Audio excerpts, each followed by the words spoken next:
ஊர்ல எல்லாம் வித்தியாசமா எல்லாம் இருப்பாங்க. சரி சரி நான் பாத்துக்கிறேன். ஆமா நீங்க எந்த ஊரு? நானும் இந்த ஊர் தான் தம்பி.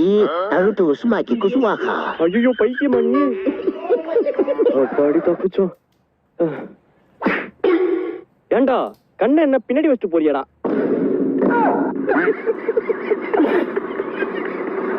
ஐயோ ஐயோ ஓரா ராஜகுமாரி.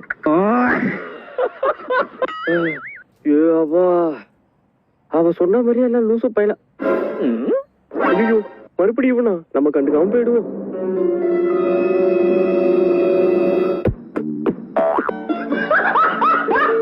எப்பாடி இந்த டோலை பூரா எப்படியாச்சும் தாண்டி போகணும்டா. தம்பி அந்த கல்லை மட்டும் தூக்கி மேல போடுப்பா. அண்ணா 3 கல் இருக்குண்ணே. நீ தூக்கி போடுப்பா. அண்ணா வேணா நான் அடிக்கடி பட்டுற போகுது. நீ விட்டேடா மயிராண்டிய. எனக்கு என்ன போங்க விட்டுறேன் பாருங்க.